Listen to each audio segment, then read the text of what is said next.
doctor Covarrubias y a todo el comité del Colegio de Anestesiólogos del Estado de Tlaxcala. Pues como bien dice el doctor, vamos a ver todas las opciones que hay.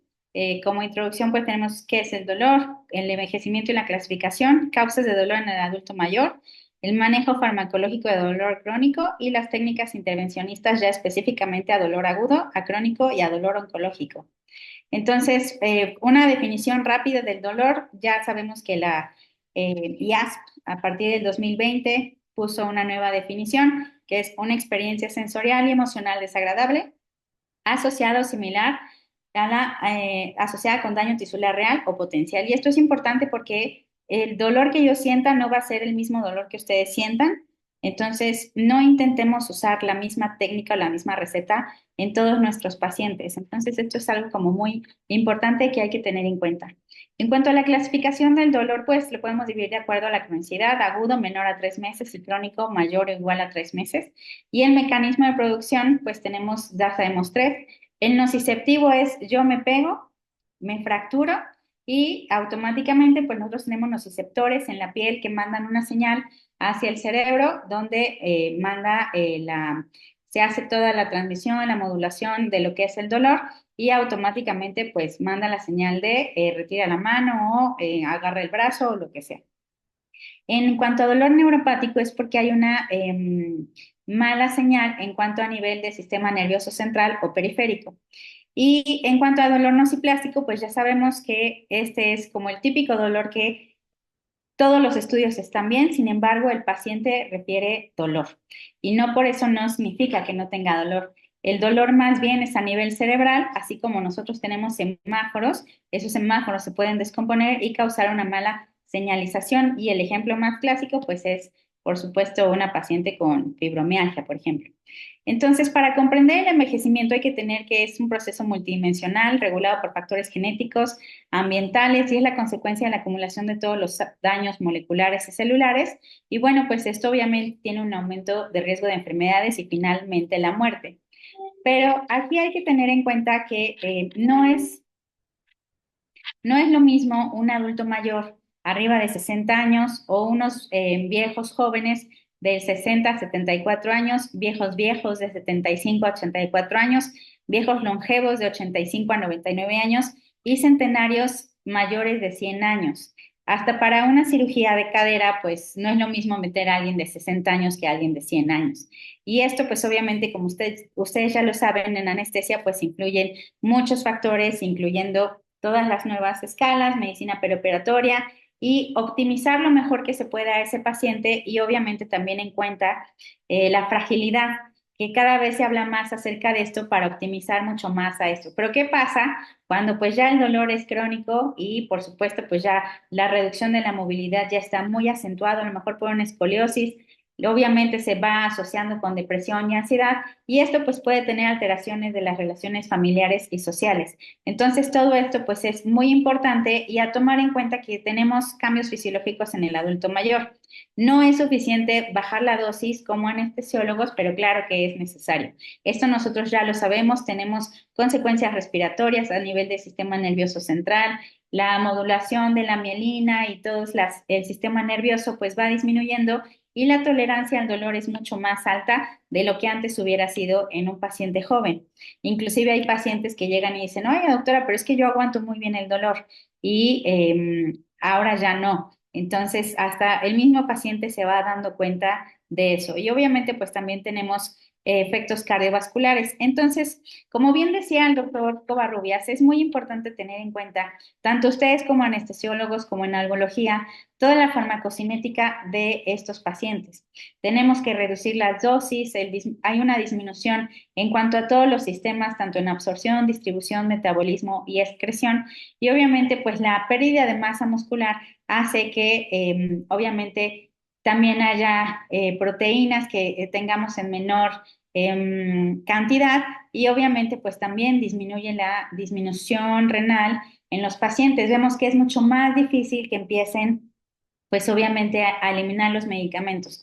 Entonces, al final de la vida nosotros podemos dividir El dolor en dolor agudo, por ejemplo, un paciente que se va a operar para cirugía de cadera por una fractura, un dolor crónico o un dolor oncológico. Las causas más comunes en el adulto mayor, pues en primer lugar tenemos el dolor oncológico.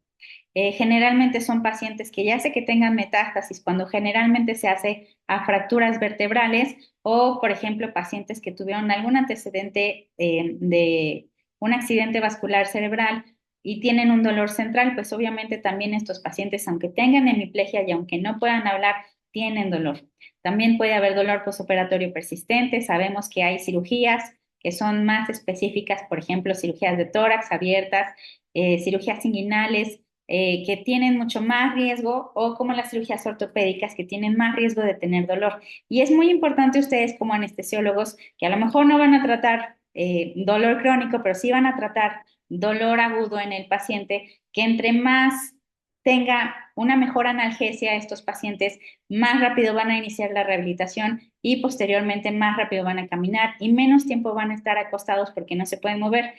Nosotros no sabemos, pero estos pacientes, sobre todo fractura de rodilla y cadera, tienen una mortalidad del 43%. Al menos las últimas días así es como lo manejan. Nada más que nosotros no nos enteramos que ese paciente se murió porque pues realmente nosotros lo vimos, si acaso al día siguiente después de la cirugía y tan tan. Entonces hay que tener muy en cuenta que son técnicas de anestesia regional que nosotros podemos usar para disminuir el dolor en estos pacientes. También tienen neuropatía diabética, fibromialgia, dolor miofacial, osteoartritis, neuralgia posherpética, canal lumbar estrecho y dolor relacionado a un trauma, por ejemplo, las cirugías que ahorita vamos a ver. Entonces, en cuanto al dolor crónico, hay que evaluar cambios en el estado funcional, interacciones con otras personas. Generalmente casi siempre hay un cuidador o un familiar que siempre va a saber expresar mejor como el sentir o los cambios que puede llegar a ver con estos pacientes. Vemos las expresiones faciales, las verbalizaciones y los movimientos corporales y los cuidadores. Y algo muy importante, aunque el paciente tenga demencia, hay escalas como PAINAT donde también se puede evaluar. Vamos a sumar los puntos de acuerdo a las expresiones faciales, el lenguaje corporal, qué tanto hace ruidos con la boca, y todo esto nos permite saber si tiene un dolor leve, moderado o severo. Y esto es importante porque nosotros metemos a estos pacientes a cirugía y nosotros tenemos que hacernos cargo también de estos pacientes. Pacientes en terapia intensiva también tenemos estas escalas donde también podemos valorar qué tanto dolor puede llegar a tener pese a que tenga una sedación o no. Hay veces que la sedación puede ser con midazolam o con dexmedetomidina y hay veces que a lo mejor sí ponen un analgésico como fentanil o buprenorfina. Entonces nosotros tenemos que valorar esto en nuestros servicios. En cuanto a la evaluación, pues hay que ver el estado de ánimo, qué tanto se mueve, las actividades, el sueño, qué tanto está comiendo, si fue de repente muy agudo. Y pues obviamente nosotros tenemos opciones para manejar tratamiento de acuerdo al dolor crónico. La primera, pues, es iniciar con fármacos, iniciar una rehabilitación física acompañado de una evaluación psicológica y, pues, obviamente, como siguiente paso, enfoques intervencionistas. Pero sí es muy importante saber que todos nuestros tratamientos farmacológicos, pues, obviamente, aumenta el riesgo de interacciones, porque cuando uno envejece, generalmente ya trae atorvastatina, clopidogrel o aspirina Protec, a lo mejor pastilla para la hipertensión, pastilla para la diabetes, a lo mejor hipotiroidismo, y entonces hay que revisar todas las interacciones que hay con todos los medicamentos. Y algo bien importante sobre cuando empezamos los tratamientos farmacológicos es que debemos de saber que tienen mayor riesgo de efectos adversos, mayor sensibilidad a todos los analgésicos, y en cuanto a los opioides, pues sí tiene un mayor alivio con dosis mucho más bajas y de mayor duración. Es decir, vamos a empezar con una dosis mucho más baja de la que normalmente iniciaremos con una persona normal y vamos a ir aumentando poco a poco, sobre todo porque muchos de estos medicamentos pues tienen efectos adversos. Dentro de los medicamentos de tratamiento farmacológico, pues ya sabemos que tenemos AINES, pero obviamente con sus riesgos renales, gástricos y obviamente a nivel de las plaquetas que pueden llegar a tener repercusiones en nuestros pacientes. También podemos usar antidepresivos y anticonvulsivos, gabapentinoides y opioides. Y obviamente, pues nosotros debemos de saber todos los efectos que nosotros podemos tener con los AINES. Acuérdense que los AINES retienen sodio, aumentan la presión arterial. Si el paciente es hipertenso, pues obviamente de preferencia no usar o usar en menor dosis. Hay algunos que son un poquito más gastrolesivos que otros. Entonces, pues nosotros tenemos que tener en cuenta esto, que puede causar insuficiencia renal aguda, nunca usar ketorolaco en un paciente con lesión renal aguda o, por ejemplo, que sangró mucho en la cirugía o, por ejemplo, que está con hipoalbuminemia, con una desnutrición muy severa, porque este paciente tiene mucho más riesgo de lesión renal. Obviamente, pues hay medicamentos como diclofenaco o ketorolaco que pueden causar gastritis y pues obviamente también perforación del aparato digestivo y que todos tienen un riesgo cardiovascular y puede elevar la presión arterial. Entonces, los otros medicamentos que son los antidepresivos tricíclicos o los inhibidores de la recaptura de serotonina, hay que tener mucho cuidado en estos pacientes precisamente porque pueden provocar disfunción cognitiva, sedación y la más común y clásica, pues, es la hipotensión ortostática. El paciente está acostado, se quiere levantar al baño en la noche y se llega a caer. Y obviamente hay riesgo también de fracturas de cadera por estos medicamentos. En el adulto mayor, pues obviamente también está el uso para neuralgia del trigémino como carbamazepina, fenitoína, ácido valproico o carbazepina. Y pues obviamente también hay riesgos en estos pacientes. Inclusive a mi abuelita justo la semana pasada le acaban de recetar carbamazepina, 200 cada 12 y pues obviamente tuvo caída, afortunadamente no tuvo fractura, pero pues este es un ejemplo de que puede pasar muy frecuente en estos pacientes. Entonces, precisamente también la pregabalina o la gabapentina hay que titular de acuerdo a la tasa de función renal, empezar con una dosis baja, nunca empezar con 75 miligramos cada 12 horas en estos pacientes, porque obviamente los efectos secundarios son mucho, mucho más pronunciados y tarda más en eliminar. Los opioides igualmente, los opioides pues obviamente hay que tenerlos muy seleccionados, muy monitorizados. Acuérdense que la mayoría puede dar somnolencia, mareos y obviamente pues también estreñimiento. Y este estreñimiento es un estreñimiento inducido por opioide. No se va a quitar con ciruela-pasta, con metamucil. Específicamente hay que dejar un laxante. Entonces siempre ajustar las dosis lentamente y con precaución en los adultos mayores para evitar las fracturas de cadera. Y obviamente no a todos iniciarle con tramadol. Hay que buscar, de acuerdo, siempre individualizar a nuestro paciente, de acuerdo a su tasa de filtración glomerular, hepática y renal. Si es un paciente, por ejemplo, con cáncer en hígado, pues obviamente hay medicamentos como la buprenorfina que pueden ayudarnos un poquito más o el fentanilo. Entonces, sabiendo todo esto y sabiendo todos los medicamentos que pueden causar mucho más sensibilidad en el adulto mayor al final de la vida, pues el primer punto es empezar con un no opioide y un adyuvante, a lo mejor un paracetamol, continuar si persiste el dolor, a lo mejor un opioide leve, podría ser un tramadol más un adyuvante, continuamos, puede ser un paracetamol o a lo mejor un AINE en dosis muy bajita y si persiste, pues obviamente ya un opioide más potente y las nuevas escalas de la OMS, sobre todo más actualizadas, pues ya nos empiezan a hablar acerca del intervencionismo y radiofrecuencia, empezar a hacer, por supuesto, bloqueos mucho más especializados para este dolor. A lo mejor el paciente no tolera el opioide y nosotros podemos hacer técnicas intervencionistas para quitarle el dolor y que tenga mejor calidad de vida. Entonces, pues todo esto es importante de acuerdo al dolor que tengamos, si es leve, moderado o severo, y pues obviamente hay que ir valorando y saber que tenemos muchas opciones para el tipo de dolor. Entonces, ya entrando bien al tema, las técnicas intervencionistas, pues vamos a empezar con el dolor agudo postoperatorio, que a lo mejor son las que ustedes van a ver más. Primero hay que tener en cuenta la analgesia multimodal, siempre recordar que nosotros tenemos bloqueos de nervios periféricos, infiltración en la herida, anestésicos tanto epidurales como a nivel neuroaxial, opioides, alfa-2 agonistas, NMDA y pues también paracetamol, a lo mejor agentes antiinflamatorios como los AINES o ketamina o clonidina o dexmedetomidina. El punto importante de la analgesia multimodal es que yo evita usar dos AINES, que no me va a servir de nada más que para aumentar los efectos adversos, y usar diferentes medicamentos precisamente para tener un mejor control y una mejor analgesia. Entonces, es muy importante porque ustedes como anestesiólogos somos el primer contacto para evitar que el paciente tenga dolor. Y entonces, acuérdense que la técnica anestésica influye mucho, que es superior si anestesia regional o anestesia general. Y esto es muy debatido. Yo me acuerdo que mis maestros en la especialidad se peleaban, ¿no? Porque en mi lugar de en la especialidad donde yo hice, casi todos usaban anestesia general, pero específicamente en el adulto mayor ya sabemos que los pacientes sí se benefician muchísimo más con la anestesia regional, tanto para el control durante la cirugía como para el control de manejo postoperatorio en cuanto a analgesia. Entonces, no cabe duda que la anestesia regional es muy importante en estos pacientes, ya sea que le den anestesia general, pero que complementen la analgesia regional o que se lleven una anestesia regional y una ligera sedación. Entonces, las cirugías más comunes en el adulto mayor y que más dolor tienen son las hernias de pared abdominal, la artroplastía total de cadera, artroplastía total de rodilla, hombro, cirugía de columna, fractura de radio y tobillo.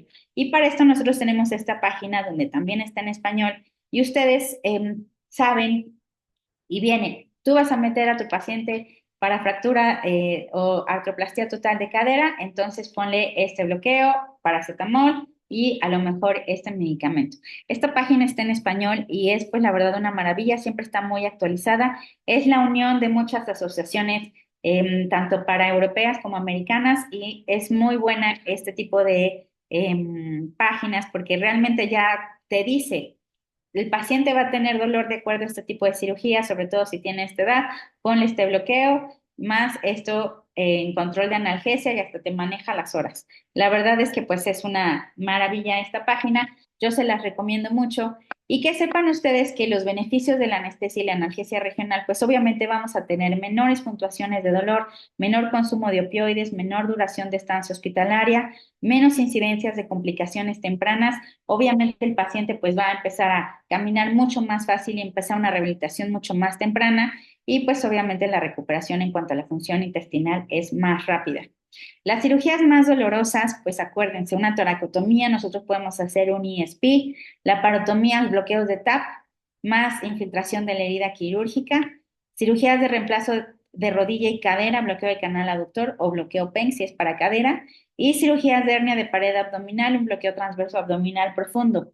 Estas son las cirugías más dolorosas en el adulto mayor y es muy importante que nosotros aprendamos a poner estas técnicas. Realmente antes era como muy limitado, a lo mejor si no entrabas al INR pues no sabías, o a lo mejor uno que otro curso, pero ahorita ya la cantidad de talleres, cursos en el World Trade Center, en el Colegio de Anestesiología. Es decir, esto ya está como muy accesible para todos. Los ultrasonidos también ya son muy accesibles comparado con hace 10 años cuando yo empecé, que era un ultrasonido, pues era 400 a 600 mil pesos.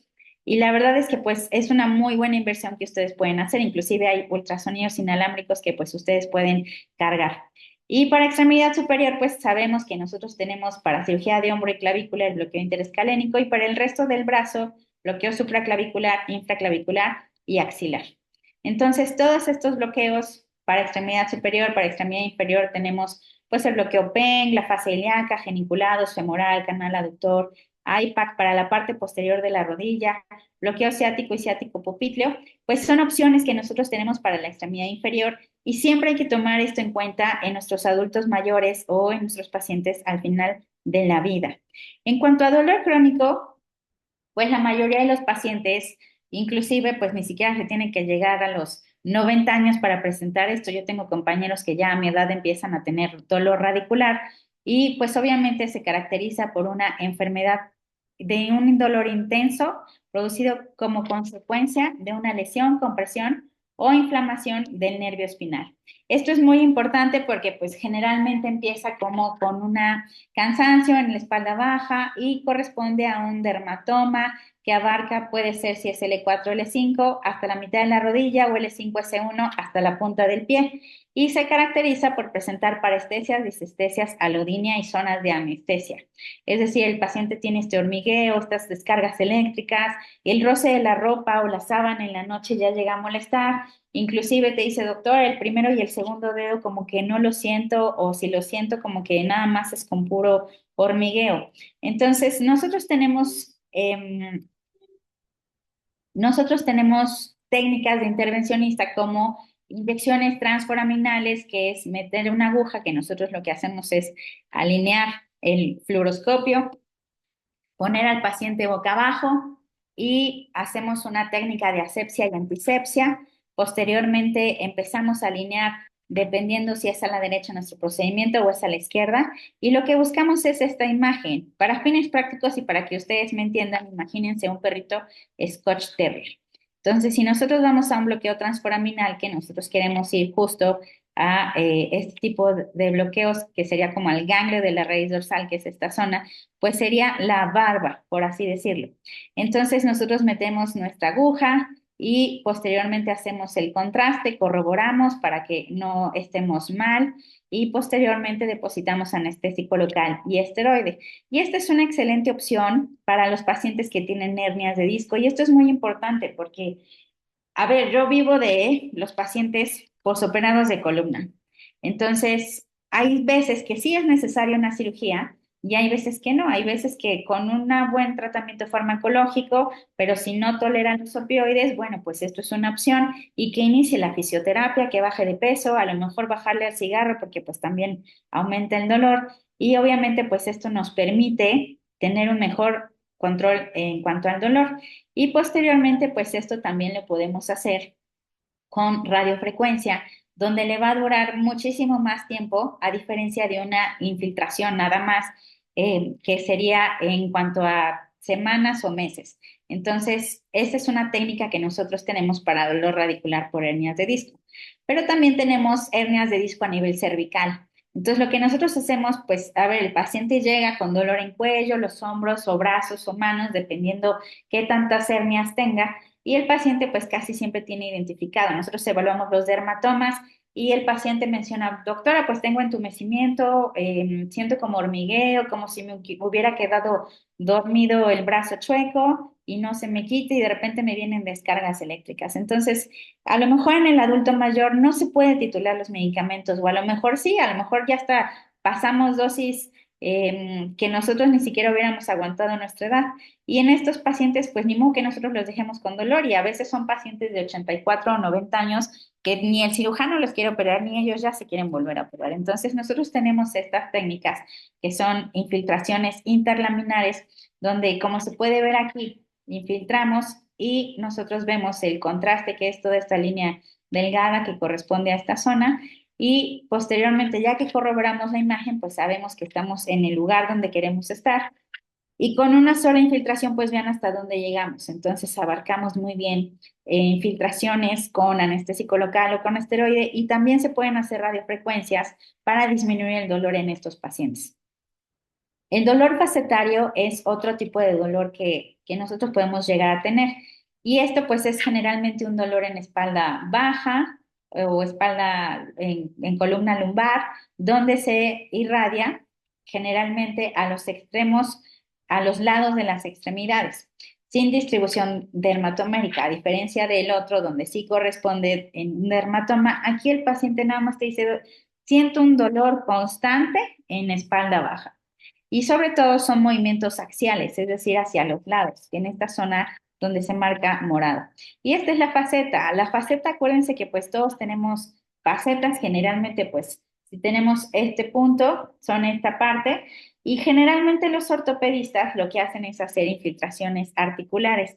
Sin embargo, los algólogos intervencionistas pues ya somos mucho más selectivos y hacemos bloqueos de ramas medias, porque ahí es donde pasa toda la irrigación tanto de la parte de arriba como de la parte de abajo que inerva nuestra columna y nuestra vértebra. Entonces, nosotros hacemos muchísimo mejor estas técnicas y pues obviamente también buscamos nuestra imagen, pero aquí en lugar de la barba nos vamos hacia la cabeza. Al principio uno no ve nada y tiene que ir acostumbrando el ojo, obviamente pues irse imaginando y nosotros podemos hacer estas inyecciones tanto facetarias como con radiofrecuencia que dura más tiempo y ya se llama risolisis facetaria. Pero estos son ejemplos que nosotros tenemos para manejar el dolor en cuanto a esto y generalmente la verdad es que uno ya por ahí de los 40 años ya empieza a tener este dolor y lo que se hace es, cuando se hace con radiofrecuencia, pues es una ablación, es decir, esa es una quemadura terapéutica, por así decirlo, para disminuir el dolor. Y, pero cuando son pacientes jóvenes, lo que se puede hacer y que va mejor es poner plasma rico en plaquetas y obviamente pues mejora en estos pacientes, sobre todo para no dañar tanto. Entonces, en cuanto a otro punto, pues tenemos las fracturas vertebrales, que son muy comunes. Las indicaciones para manejar las técnicas en cuanto a este tipo, pues pueden ser fracturas vertebrales, osteoporosis por enfermedad metastásica, mieloma múltiple, hemangioma, osteonecrosis, osteogénesis imperfecta, enfermedad de Paget, fenómeno de vacío intervertebral y nódulos de Schwann, cuando es sobre todo que tenga mucho dolor. Entonces, en estos pacientes nosotros podemos valorar hacer este tipo de bloqueos, donde a través de estas agujas nosotros hacemos un abordaje transpedicular y posteriormente nosotros metemos a este punto nuestro troca y posteriormente ponemos cemento, como se ve aquí. Y hay que tener en cuenta que no todos los pacientes son candidatos a vertebroplastía. Sobre todo hay que tener muy en cuenta tanto el muro posterior como el muro anterior, porque muchas veces también se puede colapsar tanto la vértebra de arriba como la vértebra de abajo por la presión que ejerce el cemento. Entonces hay que tener mucho cuidado en seleccionar bien a los pacientes y obviamente pues también esto es por manos muy especializadas porque también puede haber filtración del cemento hacia el canal medular. Otro tipo de intervención que tenemos es la tecnología por ablación por radiofrecuencia y esto principalmente se usa por metástasis en columna vertebral. Utiliza energía de alta frecuencia para destruir las células cancerosas. Obviamente es mucho más caro que una vertebroplastía, inclusive nada más el puro equipo son 60,000 pesos, pero la verdad es que a los pacientes les va muy bien. El abordaje pues es exactamente el mismo y lo único que se hace pues es hacer este procedimiento que es exactamente igual que una vertebroplastía, pero con otro equipo mucho más especializado y caro también. Otro tipo de dolor que tenemos es la de dolor de la articulación sacroiliaca o también llamada sacroilitis. Es un dolor que produce en la parte baja de la espalda, los glúteos y pueden irradiarse a las piernas, ingle o pies. Y generalmente pues es por una disfunción de la articulación sacroiliaca. Y esto pues generalmente es el coco de los ortopedistas, precisamente porque pues no todos los pacientes son em, candidatos y tampoco se pueden operar. Entonces, lo que se hace es primero hacer una infiltración a nivel de la articulación sacroiliaca. Esto puede ser el medio de contraste. Nosotros aseguramos justo que estamos en este punto y también se pueden hacer técnicas de radiofrecuencia, donde son otras técnicas mucho más avanzadas. Esta es la técnica del doctor Silva, que está en Monterrey, que es mexicano, donde nosotros hacemos pues también ablación a este punto para disminuir el dolor en los pacientes. El dolor en rodillas es muy, muy frecuente y ni siquiera es como al final de la vida. De hecho, muchas personas arriba de 45, 50, 60 años empiezan con dolor. Hay unos pacientes que sí se pueden operar y son candidatos para artroplastía, pero hay otros que no. Inclusive hay pacientes posoperados de artroplastía que siguen con dolor. Entonces, para esto, pues nosotros tenemos el bloqueo de nervios geniculados donde primero hacemos una infiltración, como se ve aquí, a nivel de la diáfisis en este punto, infiltramos anestésico local y esteroide y posteriormente podemos hacer radiofrecuencia o también, que ya se está usando un poquito más, hacerlo con fenol. Y esto pues obviamente hay que seleccionar bien a los pacientes, tiene su chiste, no es cualquier cosa, pero también es una opción para estos pacientes en cuanto a técnicas intervencionistas. Y la lesión, pues sí es un poquito más grande, abarca más que la radiofrecuencia con fenol que con un bloqueo de geniculados normales. Entonces, pues es una opción. Y en cuanto al manejo de dolor oncológico, nosotros acuérdense que tenemos pues siempre como primera opción iniciar opioides débiles, paracetamol, y hay tipos de dolor específicamente, por ejemplo, el cáncer de páncreas, donde el dolor puede ir aumentando muchísimo más rápido que en otros tipos de cáncer. Entonces, nosotros, pues donde tenemos, así como tenemos plexo braquial y hacemos bloqueos a nivel del supraclavicular o interescalénico, pues también tenemos plexo celíaco, plexo lumbar, plexo hipogástrico. Y nosotros también tenemos diferentes tipos de manejo para estos pacientes, sobre todo pacientes que a pesar de que con los medicamentos, a pesar de que tengamos dosis muy alta, podemos ya sea que no siga aumentando o a lo mejor tal vez disminuir, que es cuando mejor nos ven este tipo de pacientes. Entonces, específicamente para el bloqueo de plexo celíaco, está indicado, por ejemplo, para el esófago distal, colon transverso, hígado, ureteros, vasos abdominales y pues obviamente todo lo que es los nervios espláncnicos. Y en este tipo de lugar, pues nosotros podemos hacer tanto bloqueo de plexo celíaco como esplácnico. Y esta es una opción, por ejemplo, para pacientes con cáncer por páncreas. Entonces, lo que nosotros hacemos, hay dos abordajes principalmente, bueno, hay varios, pero los intervencionistas, algólogos intervencionistas, podemos usar tomografía, metemos una aguja, hacemos el marcaje, previamente valoramos si no corremos el riesgo de perforar intestino o de perforar pulmón. A partir de ahí nosotros escogemos si lo hacemos por un abordaje con fluoroscopía posterior o un abordaje anterior con tomografía.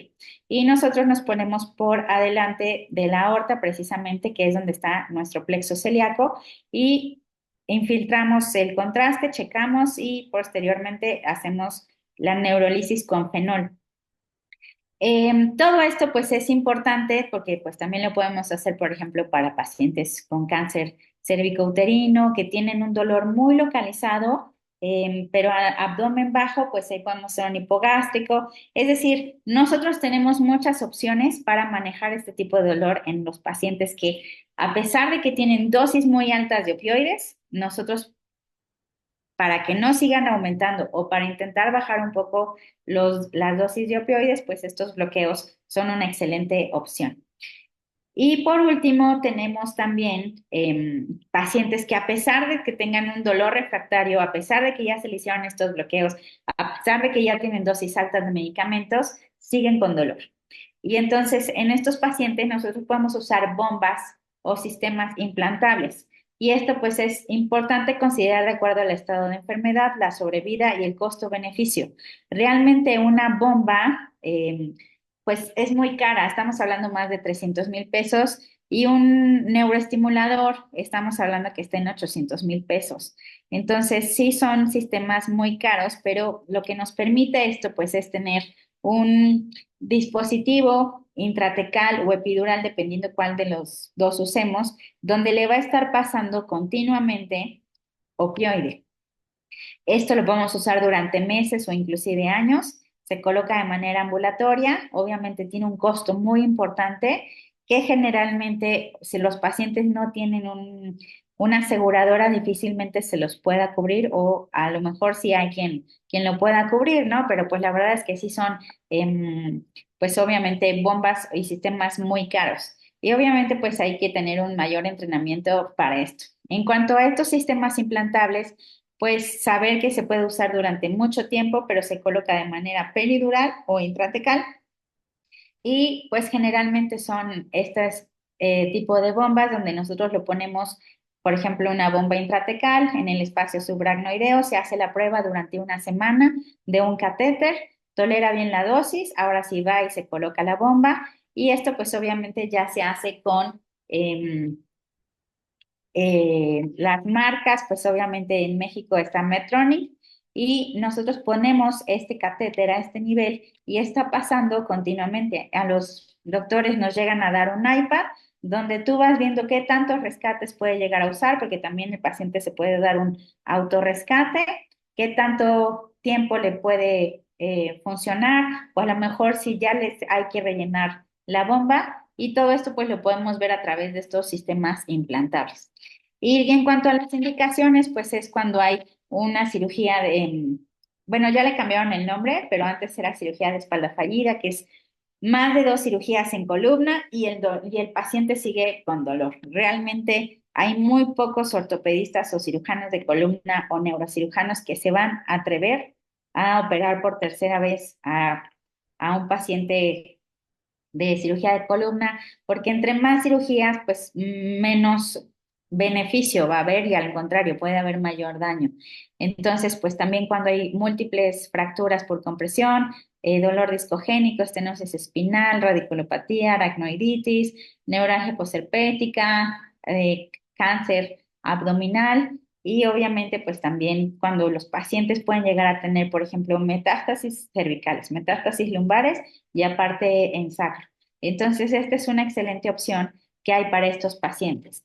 Entonces, nosotros entramos aquí, la técnica, podemos hacerlo de lado o con el paciente boca abajo. Esto se hace con fluoroscopía. Entramos a nivel intratecal o a nivel peridural, dependiendo de cuál vayamos a poner. Metemos el catéter y posteriormente, pues ya lo conectamos a la bomba donde se hace la prueba, se hace el purgado y posteriormente, pues también se puede obviamente rellenar esto. Y no es nada más para los opioides, realmente también hay pacientes con espasticidad donde se puede usar baclofeno y es una excelente opción para pacientes que están pues constantemente con molestias con espasticidad. Entonces, pues hay que, ya posteriormente se hace un bolsillo, o la parte anterior donde nosotros vamos a colocar la bomba y esto pues es perfectamente compatible con resonancia magnética, es de titanio y pues realmente no hay ninguna mayor complicación. Hay quien sí hospitaliza a su paciente un día, sobre todo también para ver que no haya fuga o que esté todo en control. Y pues estas son las dosis que se pueden llegar a usar a nivel intratecal por día. Hay dosis máximo, por ejemplo, la morfina ya serían 20 miligramos al día, pero esto es con lo que empezamos. Y pues la verdad es que a los pacientes les va muy bien. Pues como conclusiones, sabemos que nosotros tenemos que hacer ajustes de las dosis en pacientes en edad avanzada. La mayoría de los medicamentos, tanto nuestros anestésicos locales o nuestros opioides que usamos en anestesia, requieren una disminución. Acuérdense, las pacientes embarazadas, de pacientes hepatópatas, cardiovasculares y específicamente en el paciente geriátrico, hay que reducir un tercio de la dosis normal que tú usarías. Hay opciones farmacológicas para tratar el dolor al final de la vida, así como técnicas intervencionistas para el control del dolor. Siempre hay que individualizar a cada paciente, siempre empezar poco a poco y aumentar poco a poco. Y las técnicas intervencionistas, pues obviamente nos proveen analgesia para pacientes tanto en dolor agudo, crónico o como dolor oncológico. Y el uso de la anestesia regional, ustedes, nosotros que somos anestesiólogos, entre más aprendamos a usar todas estas técnicas, pues obviamente nuestros pacientes se van a beneficiar. Entonces, pues por mi parte esto es todo. Estos son mis datos. Yo estoy en Puebla, en el Hospital MAC, y pues si en algo puedo ayudarlos o servirles, pues aquí estoy. Muchas gracias.